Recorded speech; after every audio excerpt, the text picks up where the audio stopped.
Live from WRAL News Headquarters in Raleigh, your number one source for local news. WRAL News, coverage you can count on. Breaking news at 8 o'clock, still tracking two major delays in the triangle. I'll show you the alternate routes to save you some time this morning.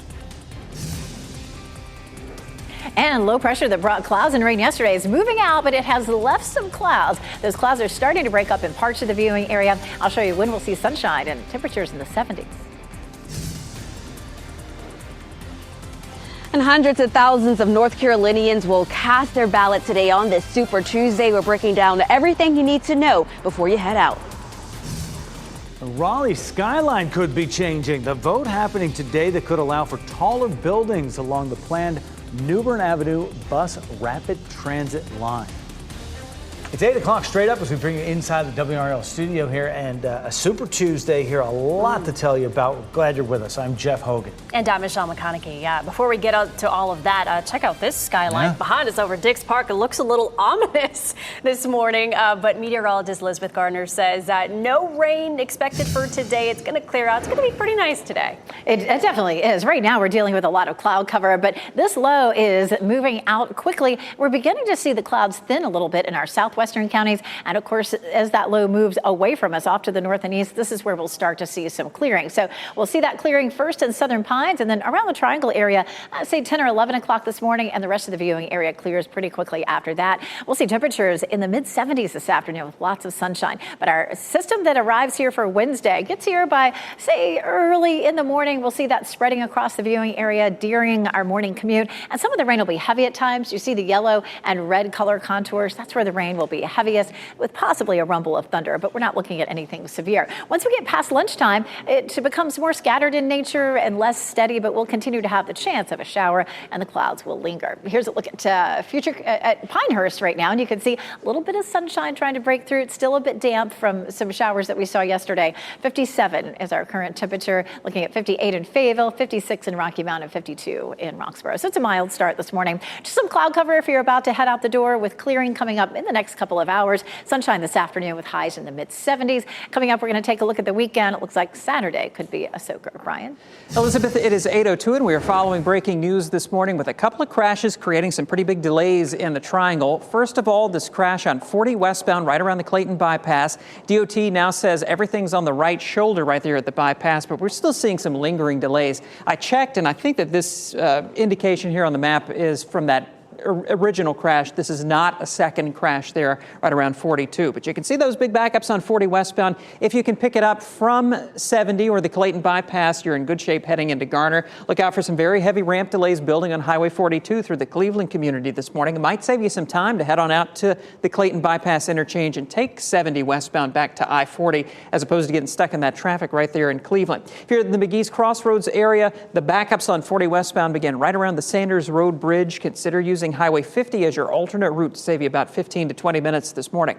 Also tracking a crash over on the eastern side of Wake County on 64 westbound between the Edgemont Road Bridge in Wendell and the 64 Business Interchange in Knightdale. Some flashing lights there in the distance. Lanes are open, but we're still seeing some backups coming in from Zebulon. About a 10-minute delay from 96 in Zebulon out to the 64 Business Interchange between Wendell and Knightdale. Consider using 97 to 64 Business as a good alternate route. We have some backups forming on Capitol Boulevard right around Hodges Street because of a crash there just south of the 440 interchange.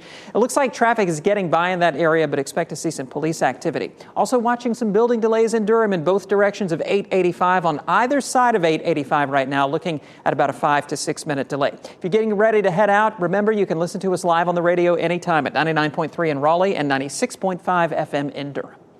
Thanks, Brian. Polls are now open for North Carolina's primary elections. Hundreds of thousands of people will make their choices for who should be on the ballot for the general election in November. That includes for state and congressional races, as well as for president. Here's what you need to know before you go to the polls today. The polls will open. They opened at 6:30 this morning, and voting will continue until 7:30 this evening. And this year, you'll need to bring a photo ID to your polling place, and there will be a slight delay in getting results this evening. WRAL's Laura Levine joins us live from the Briar Creek Community Center. And Laura, there are some changes in place this year that people need to be aware of before they go. Michelle, good morning. Here at the Briar Creek Community Center, there's about 8,500 registered voters. So there's going to be many of them stopping by. We saw a lot of folks earlier this morning. Take a look at this video. You can see just before 6:30 that line that was beginning to build up as many people were preparing to cast their ballot. Now, voters are required to show photo ID at the polls this year. That's a new change for most. People without an ID will still be allowed to cast a ballot in many cases, but they'll have to vote provisionally and fill out additional paperwork. It's too late to request a mail-in ballot, but people who have already requested them before the deadline and received mail-in ballots can also still send them in or hand deliver them to local election officials. But caution is warranted. Unlike in past years, the state no longer allows a 3-day grace period for ballots sent before the election to be delivered and counted. It will also take a little longer to see the results. For years, election officials have been able to count in-person early votes during the day Tuesday and then release that count as soon as the polls close, but lawmakers have changed that. We will not see those results posted to our website until after 7:30 p.m. So for some, it may be 30 minutes. For other counties that have multiple early voting sites, it may be an hour to 2 hours before we see those posted. And just a reminder, Republicans and Democrats must vote in their party's primary. Unaffiliated voters can choose one or the other. And voters can also take a look at a sample ballot. You can see that on the State Board of Elections website, or you can head over to WRAL.com and just search voter guide. Laura Levine, WRAL News, we're live in Raleigh. And if you have any questions throughout the day, make sure to check out our WRAL voter guide. You can find it on our website, WRAL.com. And we have information on how you can vote, the candidates on the ballots, and what you need to take with you. And reminder, students in some school districts have the day off because of Election Day. Dozens of schools are polling sites and are open to voters and volunteers. Schools in Wake, Orange, Johnston, and those counties will be closed, as well as Chapel Hill, Carrboro City schools. Students, though, in Durham Public Schools and Cumberland County schools do have classes today. And we'll have the fastest election results as they're counted on WRAL TV, WRAL.com, and the WRAL News app. Look for updates on all the big races every 30 minutes after the polls close on WRAL News Plus. You can find that on Channel 34 over the air, Spectrum Channel 1257, your smart TV and mobile devices. Throughout the night on air and online, we'll have insight and analysis from our NC Capitol team. And for national coverage, NBC News will have a full wrap-up of Super Tuesday results from across the country at 10 p.m. on WRAL. And our team of reporters will have you covered with the local races at 10 o'clock right here on Fox 50 and 11 on WRAL. Students at Wake County schools may soon come home with information for parents on how to safely store guns. This plan to educate families on safe gun storage is something the school board will consider today. WRAL's Kelsey Coffey shares the details, the reason behind this push to provide families with more information on firearm safety. Offering resources and information to parents about safe gun storage. That's the topic that's up for discussion today here at the Wake County School District headquarters. Although it's not common for students to bring guns to school, it does happen. In the last year, at least 3 adults have been charged after a student brought a gun to school in Wake County. In February 2023, the mother of a Wendell middle schooler was charged for improper storage. Last September, charges were filed against a woman after a gun was brought to Leadmine Elementary. And in December, a man was charged after a student brought a gun to Fuquay Varina Middle, then fired it through a window. We checked in with WRAL Education Insider Emily Walkenhorst ahead of today's discussion. She says this isn't just about warning parents to lock away their guns. It's also about reminding parents that you can be held responsible if your child does access a gun, especially if police later find out that the gun was not adequately or properly stored. We're not expecting a decision to come out of today's meeting, just a discussion. And that meeting is scheduled for this afternoon at 2:30. Kelsey Coffey, WRAL News in Cary. Next week, the WRAL documentary unit debuts its latest film, Unsafe North Carolina Kids Dying from Gun Violence. That's what it's called. It sets out to uncover why kids in North Carolina are 51% more likely to die from gun violence compared to young people in other states. The documentary includes a personal story from a family who experienced the grief of gun violence firsthand. You can watch it on WRAL, online, or on the app at 7:30 next Wednesday, March 13th. And we're following some breaking news here in the WRAL Live Center. The search for a couple who was at the center of an Amber Alert about a week ago, that search is now over. Take a look at your screen. This is the couple we're talking about. We've just learned that Justin Brown and Destiny Catherine are now in the Durham County Detention Center.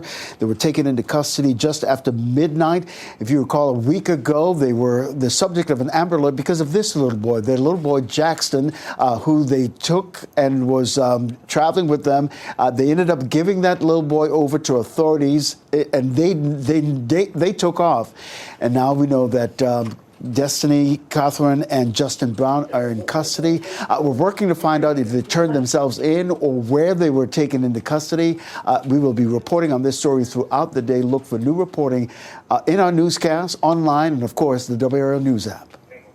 All right, thank you, Ken. Tonight, Raleigh City Council may vote to allow taller and denser development on hundreds of properties along the upcoming New Bern Avenue bus rapid transit line. The rezoning would affect 744 properties along the transit line that's now under construction. It would raise the maximum height on buildings from 3 stories to as tall as 5 stories along most of the BRT between downtown and Wake Med. Developers could go even higher if they include affordable housing or office space. City Council will host a public hearing on the proposal during its meeting tonight. That starts at 7 o'clock. Still ahead right now, 11 minutes after 8, Boeing's facing another round of headaches, what the FAA found in the latest audit and how long the company has to address the issues. Plus, tumbleweeds are taking over towns in Utah. Coming up, what's behind the takeover and how residents are trying to get rid of them. And it is cloudy now, but we're looking at sunshine and warm temperatures this afternoon in the mid-70s. It's going to be a great day for getting out and voting or anything else you want to do outside after lunchtime. Wednesday, on the other hand, is likely to be a soaker, especially in the morning. I'll show you how the commute is shaping up coming up. It is 8:15, and we're still looking at cloudy skies right now. This is all lingering from yesterday's system that moved up the coast, brought us some showers in eastern North Carolina, and kept some cloud cover with us for a good chunk of the day. Cloudy right now in Goldsboro and Apex, Chapel Hill, courtesy of Top of the Hill Restaurant, and in Fayetteville. We've started to see the clouds thin out a little bit in Fayetteville and down in Southern Pines. Gradually, we're going to see all of this clearing, but it may be closer to lunchtime in some places. There's the low that's bringing us the clouds right now. It is moving steadily away from us, and again, we're going to see some nice clearing very soon behind it, though. Late tonight, early tomorrow morning, our next system will roll in, and that's going to bring us a pretty messy commute for tomorrow. Dual Doppler 5000 radar right now is dry. We had a few sprinkles earlier this morning. Now we're just watching the clouds moving on out. We should be pretty clear by lunchtime, if not before. It kind of depends on where you are. And then lots of sunshine through the afternoon with a high of 75. So really warm day, 15 degrees above normal. We'll start to watch the next band of rain arriving by the time we get to the at least the beginning of the morning commute, 6 a.m. We're starting to see some of that rain sliding in. It'll be heavy at times. You can see the yellow and orange color contours here moving across the area. The bulk of the rain that we see tomorrow is likely to be in the morning, possibly a rumble of thunder, but we're not likely to see anything severe. As we get into the afternoon, the rain's not over, but it's more scattered in nature instead of just widespread and steady. By, say, midnight or so, it's over. But again, a light shower is possible as we get into the late afternoon and evening. Here's a look at our potential rainfall totals for Wednesday, and we're looking at anywhere from about a ½ inch to 1.5 inches on our models. That's exactly what our forecast is. Our futurecast showing another chance for rain on Saturday. Friday, we're cloudy. We'll start to see the rain approaching from the south and west and spreading across the area early Saturday. This is lunchtime. The bulk of the rain Saturday is likely to be down to the south from Raleigh northward. The amount of rain that we see will be fairly light until the evening. We may see one more push of that, say overnight Saturday night. Sunday looks nice and dry with lots of sunshine. Should be a good day to spend some time outside. Temperatures will still be on the mild side. So our rain chances tomorrow, 100%. The bulk of the rain will likely fall the first half of the day. And then on Saturday, a 60% with the bulk of the rain from the Triangle area southward. Checking temperatures. Again, today is going to be the warmest day of the week at 75. We're in the mid-60s tomorrow with some showers. Thursday looks beautiful, though, partly cloudy and 72. Over the weekend, Saturday looks fairly wet and then Sunday dry, highs in the mid-60s. And don't forget, Saturday, we go back to daylight time. So we spring forward. Brian? Elizabeth, just in, reports of a crash on 885 northbound right around Ellis Road. We'll get an update on that coming up in just a minute. Want to update you on those other big backups that we've been following this morning. First of all, 40 westbound right around the Clayton bypass. Still have that crash over on the right shoulder, and we're still seeing some heavy delays coming in from the McGee's Crossroads area through the Cleveland community. 42 seeing some heavy ramp delays in both directions. If you can pick up 40 westbound from the Clayton bypass, you'll be on the other side of those big delays. And if you're coming in from a little deeper in western Johnston County around the McGee's Crossroads area, consider using Highway 50 as a better alternate route. That'll save you quite a bit of time this morning. Another backup that we're following is over on the eastern side of Wake County. This is 64 westbound at the Edgemont Road Bridge there in Wendell. Looking toward Rollsville Road and 64 Business, you can see some police activity over here on the right shoulder from that earlier crash. Still measuring about an 11-minute delay between 96 in Zebulon out to 64 Business in Knightdale. Consider using 97 to 64 Business and avoid using 64 westbound. That should save you a little bit of time this morning. Again, a report of a crash in the past few minutes on 885 northbound right around the Ellis Road interchange. Seeing about a 4-minute delay overall as you head in from I-40 this morning.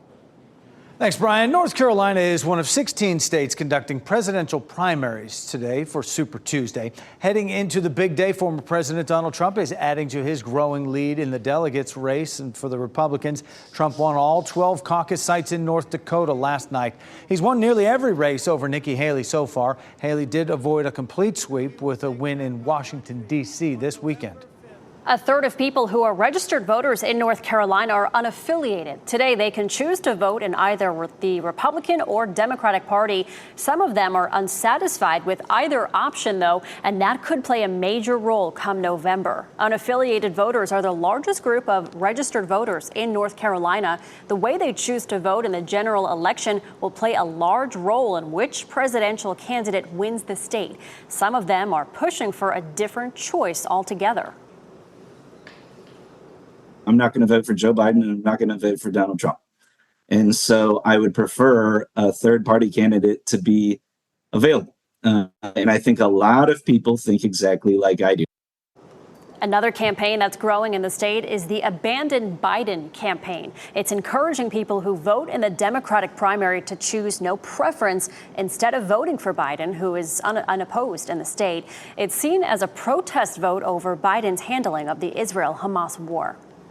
An FAA investigation of Boeing has found several manufacturing and quality control failures. An audit found issues in Boeing's manufacturing process control, parts handling and storage, and product control. The investigation was launched after a door plug blew out of a Boeing 737 MAX 9 plane during an Alaska Airlines flight in January. The FAA has given Boeing 90 days to outline its plan to fix the issues. A massive cleanup is underway in Utah after thousands of tumbleweeds rolled into a residential neighborhood. Amy Nay has more on the locals' response to this. Light rain is expected to stop in 29 minutes. I didn't even realize it was raining. This is the first time I've ever seen anything like this. I've had a few in my backyard the few years before, but nothing like this. There's just so many tumbleweeds we can't keep up. Local residents of Eagle Mountain amazed at the mounds of tumbleweeds that have accumulated right out their front doors. This whole street was blocked off in two areas. Tumbleweeds, one pile of tumbleweeds was almost as high as the first story on the house. Glenn Philipbar, a local LDS bishop in Eagle Mountain, out with young men and women in his ward to help with a massive cleanup effort. These piles are what's left after their service project Sunday. They actually took the first load out the city. Thousands of tumbleweeds blowing into these neighborhoods Saturday, some of them larger than 4 feet around, after our area's wild windstorm. Now they're all in my front yard, blocking our street. We got home, then they started blocking this part of the street. That street was all blocked. Eagle Mountain resident Michelle Reed Guerrera says it started with just a few tumbleweeds in her backyard on Friday, but turned into a much bigger problem. People were trying to drive through them and got to the point where you couldn't. And the cleanup effort, Michelle says, while admirable as far as how it's brought their community together, thanks to Mother Nature, has been a real mess. After we had all these piles, then next thing we know, all the snow is piling on them. So now it's fun trying to move them with all this cold, wet, muddy ground. around. That pasture area is completely open, and there's a lot of tumbleweeds in that area. So it just invaded the neighborhood. Yeah, there was no way to stop it. They're planning more cleanup throughout the week after some of the strongest winds he's ever seen in this area. The sky was very hazy, and it was full of debris, and probably some of the largest wind that I've seen here. Yeah, it was just straight line winds coming from the south, and that's exactly where the tumbleweeds came from. Just an incredible sight there. That was Amy Nay reporting. Frozen tumbleweeds, all that snow. That's amazing. The polls are now open for the North Carolina primary election. Just ahead, a breakdown of the biggest races across our state.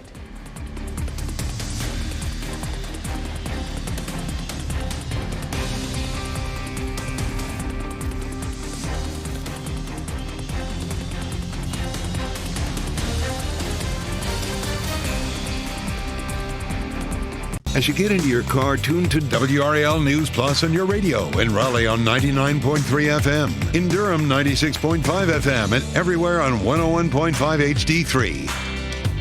Good morning and happy Tuesday. Time now is 8:26. I'm Michelle McConaughey. Brian Schrader tracking several backups on the road. A major one on I-40 westbound, Brian. Coming in from Johnston County, an earlier crash now on the right shoulder of 40 westbound, right around the Clayton Bypass interchange. Heavy delays begin between 210 and 42 coming in from Johnston County.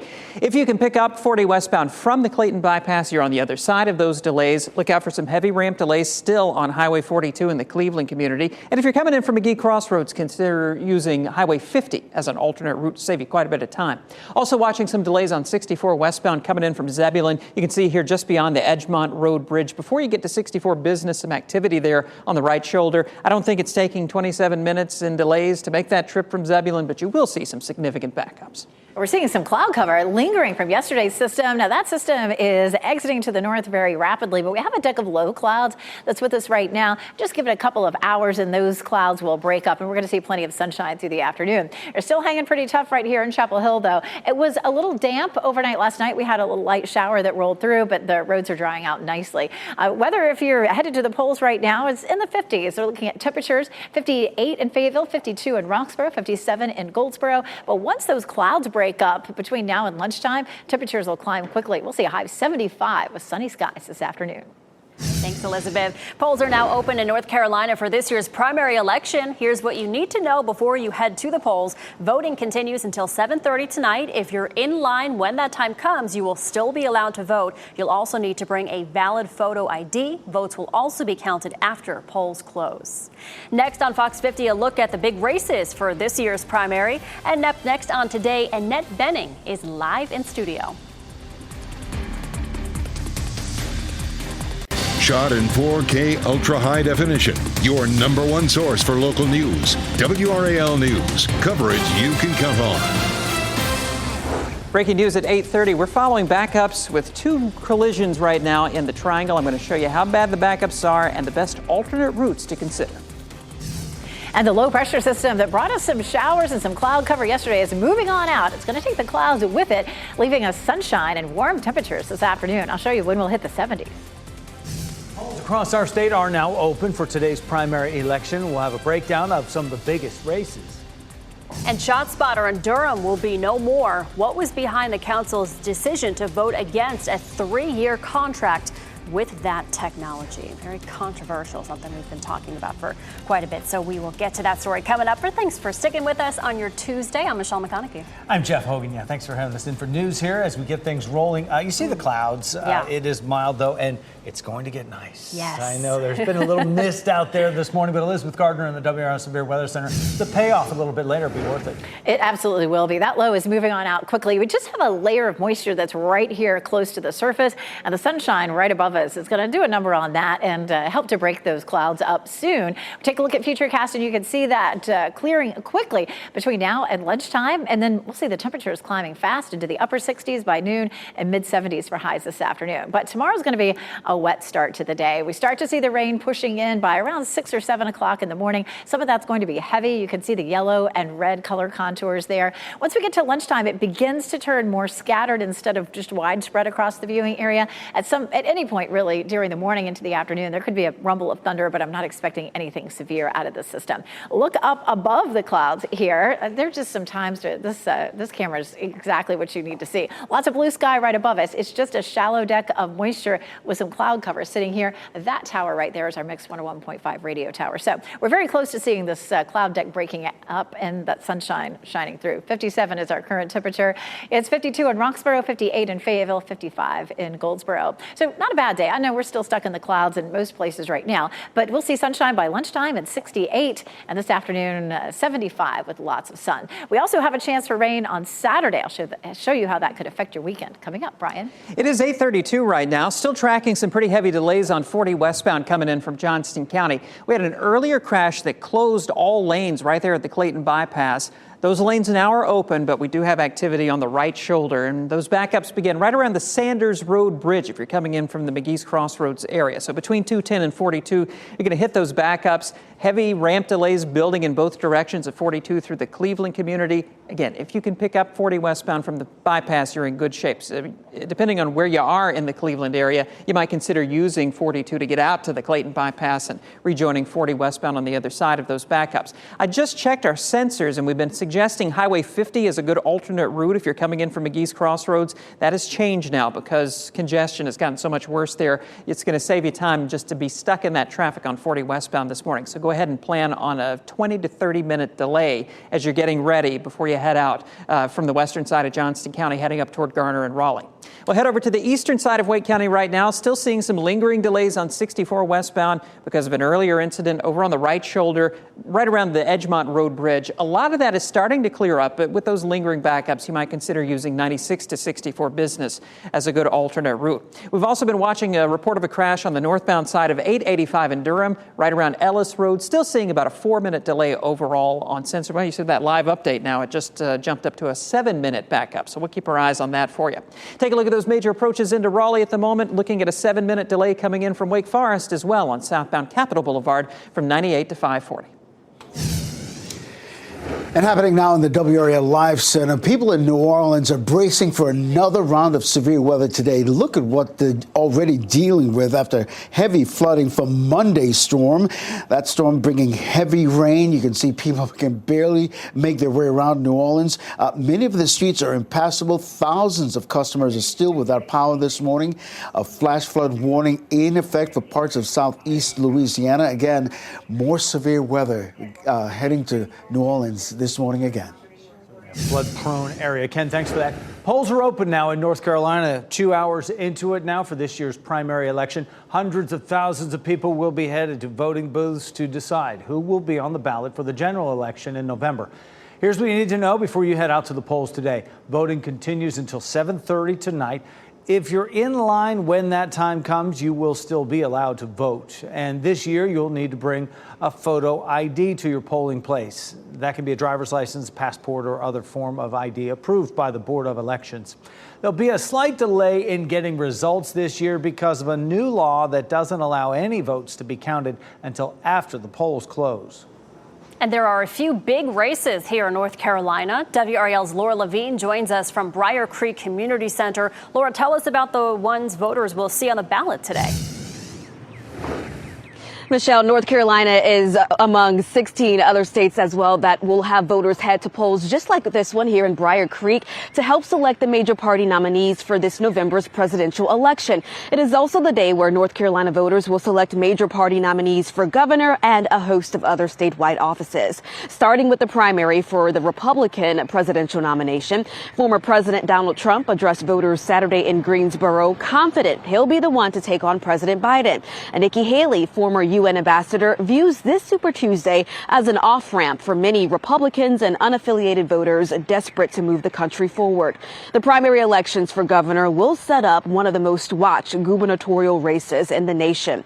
The Democratic field includes Attorney General Josh Stein, former state Supreme Court Associate Justice Mike Morgan, former police chief Gary Fox, and Tryon Town Council member WRAL Booker. The Republican field features Lieutenant Governor Mark Robinson, former prosecutor and trial attorney Bill Graham, and state treasurer Dale Folwell. We have numerous other statewide races, from insurance commissioner to attorney general, superintendent of public education, lieutenant governor, and more. And voters in different areas of the state will also vote in regional races ranging from the U.S. House of Representatives down to state legislative seats, judges, and other positions. So in the next half hour at 9 a.m., we're going to break down some information you may need to know before you head to the polls. There's a lot of changes this year, as well as when we'll see the results. Laura Levine, WRAL News, live in Raleigh. And with all this, a reminder, some students in school districts have the day off because of Election Day. Dozens of schools are polling sites, and they're open to voters and volunteers. Wake, Orange, Johnston County schools will not hold classes today, as well as Chapel Hill Carborough City schools. Students in Durham Public Schools, though, and Cumberland County schools do have class today. And we'll have the fastest election results as they're counted on WRAL TV, WRAL.com, and the WRAL News app. Look for updates on all the big races every 30 minutes after the polls close on WRAL News Plus. You can find that on Channel 34 over the air, Spectrum Channel 1257, your smart TV and mobile devices. Throughout the night, on air and online, we'll have insight and analysis from our NC Capitol team. And for national coverage, NBC News will have a full wrap-up of Super Tuesday results from across the country at 10 p.m. on WRAL, and our team of reporters will have you covered with all the local races at 10 o'clock on Fox 50 and 11 o'clock on WRAL. Students at Wake County schools may soon come home with information for their parents on how to safely store guns. This plan is to educate families on safe gun storage. It's something the school board will consider today. WRAL's Kelsey Coffey shares the reason behind this push to educate families about gun safety. Offering resources and information to parents about safe gun storage. That's the topic that's up for discussion today here at the Wake County School District headquarters. Although it's not common for students to bring guns to school, it does happen. In the last year, at least 3 adults have been charged after a student brought a gun to school in Wake County. In February 2023, the mother of a Wendell middle schooler was charged for improper storage. Last September, charges were filed against a woman after a gun was brought to Lead Mine Elementary. And in December, a man was charged after a student brought a gun to Fuquay-Varina Middle, then fired it through a window. We checked in with WRAL Education Insider Emily Walkenhorst ahead of today's discussion. She says this isn't just about warning parents to lock away their guns. It's also about reminding parents that you can be held responsible if your child does access a gun, especially if police later find out that the gun was not adequately or properly stored. We're not expecting a decision to come out of today's meeting, just a discussion. And that meeting is scheduled for this afternoon at 2:30. Kelsey Coffey, WRAL News in Cary. Also on this topic, next week, the WRAL documentary unit debuts its latest film, Unsafe North Carolina Kids Dying from Gun Violence. It sets out to uncover why kids in the North Carolina area are 51% more likely to die from gun violence compared to young people in other states. Documentary includes a personal story from a family who experienced the grief of gun violence firsthand. You can watch it on WRAL online or on the app at 7:30 next Wednesday, March 13th. Durham will not be bringing back the gunshot detecting technology ShotSpotter. City Council voted against entering a 3-year contract with the service after hearing strong opinions from people who think it doesn't work or that it promotes over-policing. Council members voted 4-2 against the plan after hearing an hour of public comment on the topic during last night's meeting. In their debate, some said it is a tool that can improve police response time and save lives, while others argued it is not worth the cost.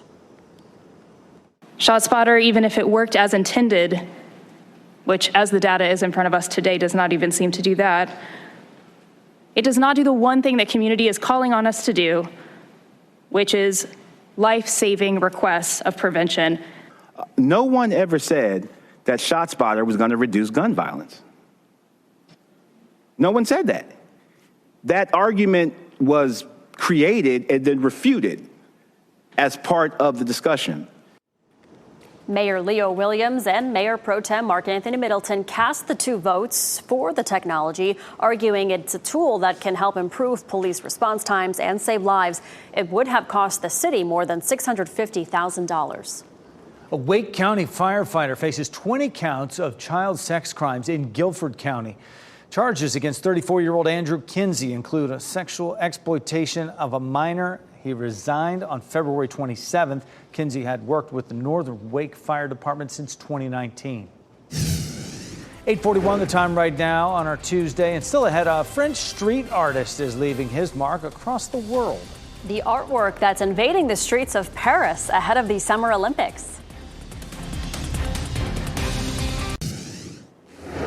It is 8:44, tracking this low pressure system that was moving up the coast yesterday. It is moving away, but it's left some moisture here, just enough for a deck of low cloud cover this morning. We're going to see those low clouds moving on out of here pretty quickly. This is a look at Futurecast for today, and you can see the clearing from southwest to northeast pretty fast here between now and, say, 11 o'clock or so. That's going to bring us lots of sunshine and warm temperatures. We'll climb to 75 degrees this afternoon. But very quickly, our next system rolls in. It will be with us for the morning commute tomorrow. You can see by 8 o'clock that rain spreading across most of the viewing area, and heavy at times too. You can see the yellow and orange color contours. That's an indication of some heavy rain, possibly a rumble of thunder, but I wouldn't expect to see a lot of thunderstorms out of this. Once we get past lunchtime, it kind of scatters out. We're not finished with the rain, but certainly the heaviest and the most amount of rain that we'll end up seeing will be in the morning hours. We could still see a few scattered showers through the afternoon into the evening. Take a look at our tall tower camera. This is in eastern Wake County looking west. Lots of sunshine. We just have this fairly shallow deck of clouds that's sitting over most of the viewing area right now. That sunshine will help to break that up, and also the movement of that low away from us will allow that to break up as well. 57 is our current temperature, so it's on the mild side to start with. 56 in Southern Pines and Rocky Mount. It's 52 in Roxborough, but we'll definitely see our temperatures warming quickly as soon as those clouds break. I'm looking at a high of 75. So not a bad election day. Not looking at any more rain for today, fortunately. Lots of warmth. Even tomorrow when we end up with some showers all the way into the weekend, we'll have a good chance for above normal temperatures, but below normal temperatures start to creep in across parts of the south as we get into next week, and Monday will be noticeably cooler. Our normal high is 60, 75 today. Today will be the warmest day of the week with all that afternoon sunshine. Tomorrow's going to be wet. Thursday, pretty nice too with some sunshine at 72, but Saturday looks wet again, and for much of the day, especially from the Triangle area southward. This time of year, it can be nice to see some rain. It tends to bring our pollen levels down. We're still just looking at moderate for trees, but I'm going to say probably within the next 2 weeks, we start to see that number really climbing and some of that yellow pine pollen getting a little messy. That tends to happen during the month of March. So rain steady to heavy in the morning tomorrow, tapering off a little bit during the afternoon. Saturday, we'll see scattered showers, especially in the southern half of the viewing area. And don't forget, Saturday, we spring forward to daylight time. Thanks, Elizabeth. Friends and loved ones of a Moore County woman who was found dead last summer will hold a vigil in her honor tonight. The vigil for Alicia Watts is happening tonight at 6 o'clock at the West Southern Pines Cultural Arts Center. Organizers say they want to keep her memory alive and fight for justice in her case. Watts vanished in July after going to visit her boyfriend, James Dunmore, in Charlotte. Weeks later, her body was found in Montgomery County. Dunmore was later arrested and is facing a murder charge. Scientists are warning drinking small amounts of soda can be harmful to your health. A new study reveals drinking just 2 cans of soda per week can still lead to decreased heart health, even if you consistently exercise. Health data from over 100,000 adults studied over 30 years. Researchers found the average workout routines do not offset the harm caused by sugary drinks. Doctors say water is the best option for hydration. An apartment building boom and other slowing trends may be causing rent prices to fall. According to Redfin, renters can expect a break as landlords lower rates thanks to an influx of available properties. Rental prices reached record highs last year, largely due to high mortgage costs, but those have since plummeted thanks to many newly built and vacant property. Experts also say that initial rent hikes were triggered by some people relocating during the pandemic, a trend that has also slowed down. Another streaming service may be getting ready to crack down on password sharing. A new report says HBO Max will pull the plug on allowing users to share their accounts outside of their household later this year. Netflix already started cracking down on password sharing. Disney Plus and Hulu plan to implement similar rules this summer. HBO Max has not yet announced when its crackdown will begin. The work of a mysterious French street artist is getting a lot of attention leading up to this summer's Olympic Games in Paris. The French street artist, who goes by the name Invader, is leaving pieces of his pixelated mosaics around the world, including Paris. He's even created a mobile game to get supporters of his work more involved. It already has more than 350,000 downloads. Paris is the artist's most invaded city. Some believe more Olympic-themed artwork will start popping up closer to the Games. You can celebrate and support our local arts community this Thursday when WRAL presents Big Night In for the Arts. It features amazing artists, including Pierce Freelon and Tift Merritt. A live performance by award-winning bluegrass musician Trey Wellington, and more. Help us raise funds to create healthy, vibrant communities through the arts. Watch and donate Thursday at 7 on WRAL and wherever you stream WRAL. A blockbuster film gets a live-to-film concert experience. New details revealed about the upcoming iHeartRadio Music Awards and more. Here's Ashley Dvorkin with the Hollywood Nation. May I ask you to describe Thomas Ripley? A look at Ripley, Jamie and Corinne re-team, and Barbie plans a trip in the Hollywood Nation. Barbie the Movie in Concert Tour kicks off this summer. The live-to-film concert experience brings the record-breaking blockbuster to life with an all-women orchestra performing the score and soundtrack live as the movie plays on the big screen. Attendees are encouraged to dress up in pink as well as sing and dance along. The production begins its 37-city trek July 2nd in Tampa, Florida. Let's give away another $1 million. Jamie and Corinne Fox will head back to the Beat Shazam stage. The father-daughter duo return for season 7 of the hit Fox game show, which returns May 28th. I never let you go. The 2024 iHeartRadio Music Awards revealed the star-studded performance lineup. Justin Timberlake, Green Day, Jelly Roll, and Lainey Wilson are among the artists rocking the stage. The ceremony will also feature a special musical tribute to this year's Icon Award recipient, Cher. It airs live from the Los Angeles Dolby Theater April 1st, only on Fox. He's a liar. It's his profession. And Netflix released the official trailer to the suspense thriller series Ripley. The new adaptation of the 1955 novel, The Talented Mr. Ripley, stars Andrew Scott as con artist Tom Ripley, who gets caught up in a web of murder and lies after traveling to Italy to convince an old acquaintance to return home to America. The show starts streaming April 4th. This is what I do for a living. That was Ashley Dvorkin reporting. We're getting our first look at the remake of the 1994 movie The Crow. Bill Skarsgård and FKA Twigs are starring in this new version, which is due out in June. Skarsgård plays the character made famous by Brandon Lee, who died during the filming of the original movie in Wilmington.